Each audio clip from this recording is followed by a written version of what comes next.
After devoting 25 years to my company, they abruptly dismissed me.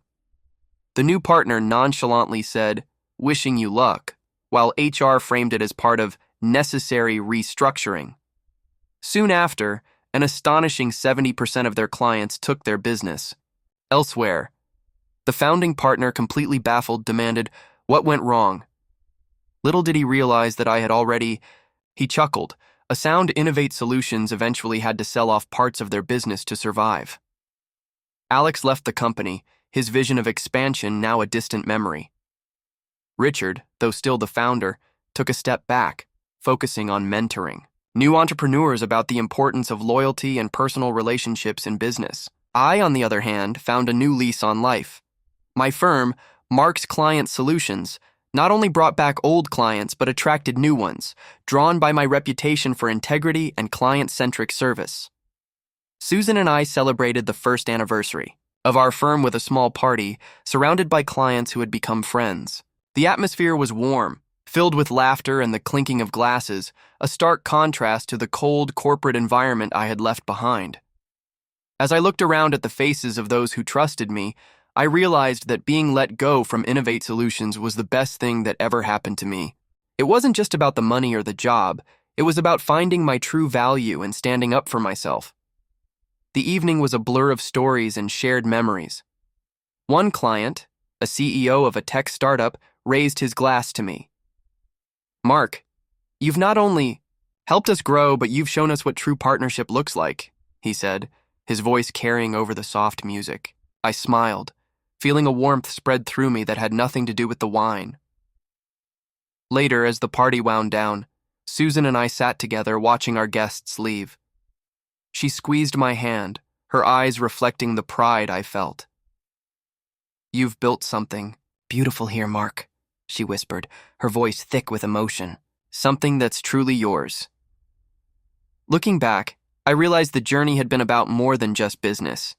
It was about integrity, about understanding the human element in every deal, every relationship. Innovate Solutions had lost its way, focusing too much on the charts and graphs, forgetting the people behind the numbers. As for the future, I felt a sense of peace, knowing I was on the right path. My firm was more than just a business, it was a testament to what I believed in. The challenges ahead would be many. Don't forget to subscribe, like, and comment if you enjoyed this story. This will help us create more engaging stories for you.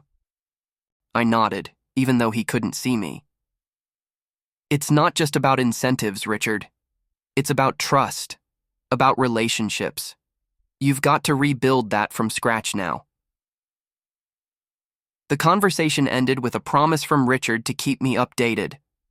But I knew the damage was done. Innovate Solutions was like a ship without its navigator, drifting in turbulent waters. The news of Innovate Solutions' client exodus spread like wildfire through the industry. Richard, desperate, tried to reach out to former clients, but the damage was done. Alex, realizing his error, attempted to bring me back, offering me a senior advisory role with a hefty salary. I met with Alex and Richard at a neutral location, a cafe we used to frequent for client meetings.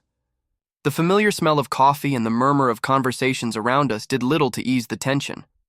Alex was apologetic, almost pleading. "Mark, we need you. The company is falling apart without you." I listened, but my trust was shattered. The betrayal was too deep. I looked at Richard, his face etched with worry, and Alex, whose ambition had once seemed so promising, now appeared as a cautionary tale. "I'll think about it," I said, my voice steady but my heart heavy. Inside, I knew I couldn't go back. The cafe, with its memories of laughter and deal-making, now felt like a stage where the final act had already played out. As I sipped my coffee, the warmth did little to thaw the cold realization that Innovate Solutions was no longer the company I had helped build. The trust, the camaraderie, the shared vision, all had been compromised by corporate ambition and a lack of foresight. Richard, perhaps sensing my hesitation, leaned in, his voice low. "Mark, I know we've made mistakes, but we're not just colleagues. We're friends. Can't we rebuild what we've lost?" His words tugged at my heart, but the scars of betrayal were too fresh. Richard, it's not just about rebuilding, I replied. It's about the foundation on which you build. Trust, once broken, is hard to mend. Alex, his youthful confidence now tempered by the reality of his decisions, added, "We can offer you anything. You want, Mark, just come back." I shook my head, the decision already made. It's not about the money or the title, Alex. It's about integrity, about how you treat people who've given their all to your vision.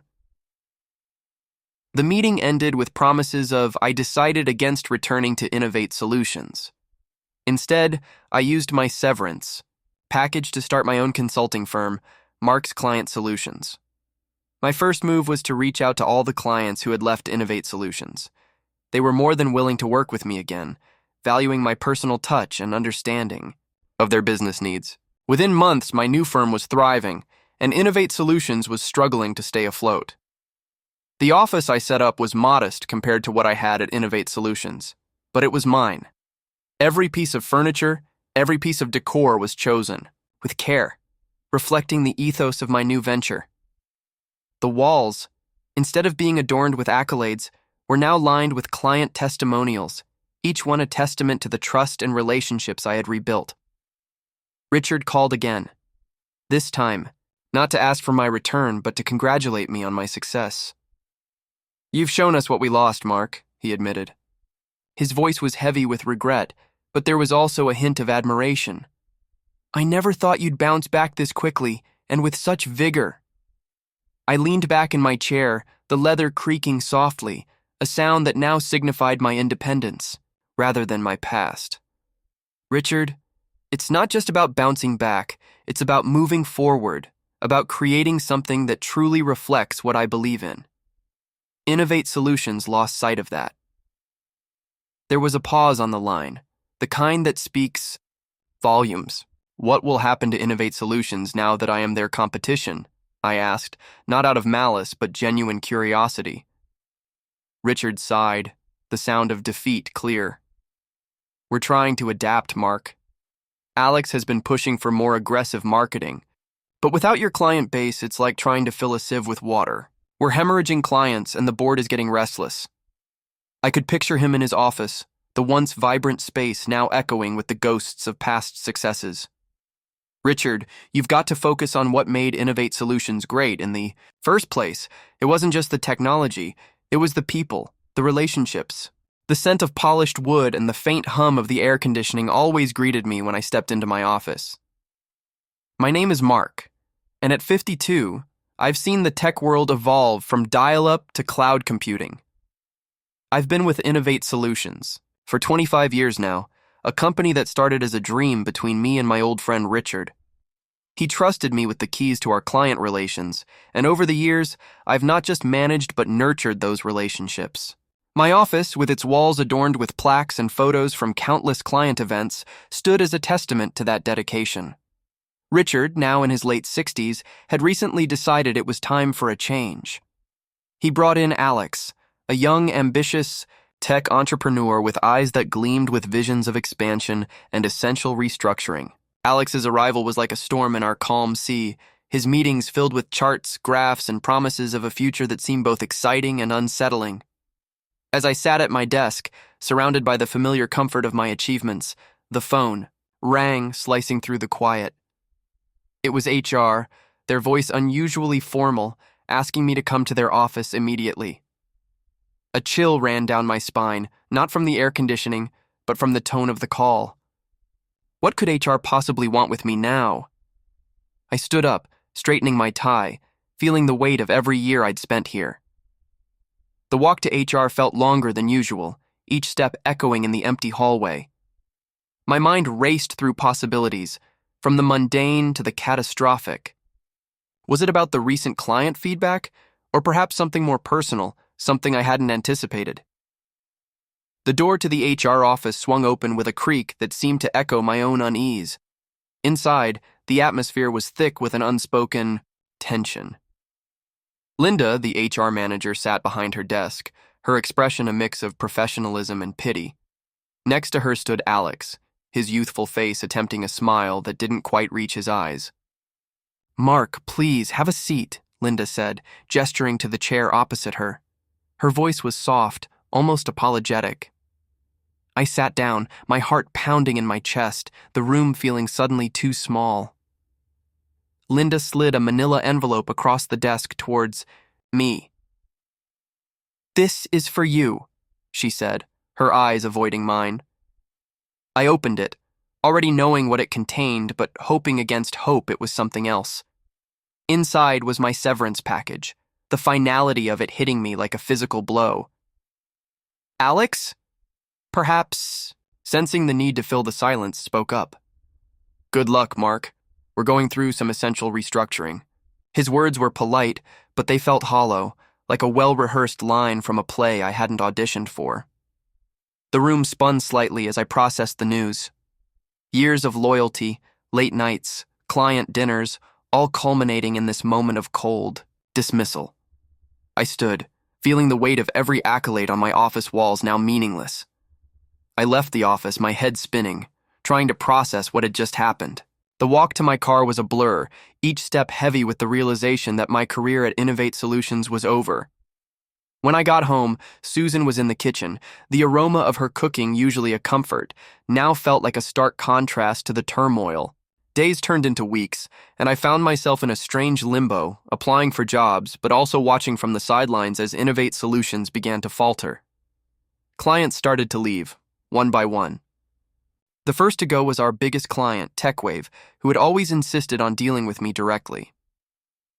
Richard called me in a panic one evening. "Mark, what's happening?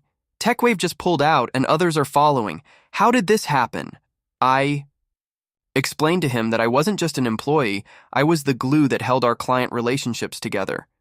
My personal touch, my understanding of their needs, my ability to anticipate their requirements before they even knew they needed them, that was my value. Without me, the company was just another tech firm in a sea of competitors. Richard was silent for a long moment, then said, "I didn't realize. I'm sorry, Mark." The silence on the other end of the line was thick with regret.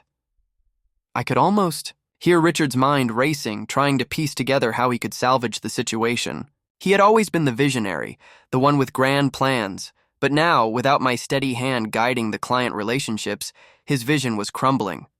I could imagine him sitting in his office, surrounded by the same polished wood and the hum of the air conditioning, but now the atmosphere was different. The walls, once a gallery of our successes, now seemed to mock him with their emptiness. "What will you do now, Richard?" I asked, my voice calm but firm. There was a pause, a heavy sigh, and then he spoke. "I'll try to fix this, Mark. I'll reach out to the clients, explain the situation, maybe even offer some incentives to stay, but I know it won't be the same without you."